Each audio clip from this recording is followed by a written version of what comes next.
J'ai reçu des centaines de témoignages. Et écoute ce qui suit, c'est bouleversant. J'ai 25 ans, 3 traumatismes crâniens, des fractures. Je suis hémiparétique. Je dois réfléchir pour certains gestes. Je ne sens plus mon genou. J'ai connu les opérations, la solitude, la dépression. Mais je me suis battu pour une vie normale. Alors non, je ne mérite pas moins de vivre. Je suis maman d'une fille porteuse de trisomie 21. Et quand j'entends ces paroles, je ne vois pas un handicap.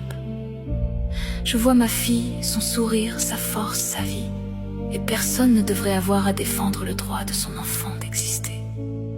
J'ai 53 ans, invalide depuis 5 ans à cause de mon cœur. J'ai perdu mon travail, ma maison, ma vie sociale. J'ai tout perdu. Mais je suis encore là. Alors merci à ceux qui nous soutiennent. Moi, je suis née avec une anomalie chromosomique. Je l'ai découverte à 30 ans. J'ai eu envie de tout envoyer valser, mais ma différence ne fait pas de moi quelqu'un qui vaut moins. Moi, je suis dysphasique. Et certains mots font plus mal qu'on ne l'imagine. Quand on est déjà fragile, une parole peut devenir une blessure. Je suis en situation de handicap. Ça ne se voit pas. Mais chaque jour, il y a les douleurs, les difficultés, les combats silencieux. Alors ne jugez jamais ce que vous ne voyez pas. Moi, j'ai fait une tentative de suicide à cause de paroles qui m'ont détruit. Je suis le petit frère de cœur de personnes qui ont souffert. Les mots ne sont jamais juste des mots. J'ai traversé de cancers, les hospitalisations, la peur, les larmes, la culpabilité.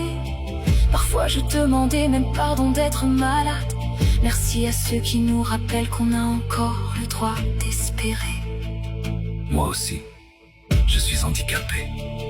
Et même quand ça ne se voit pas, la souffrance est bien réelle. On se bat pour chaque geste, chaque journée. Personne ne devrait être puni pour ce que son corps lui impose.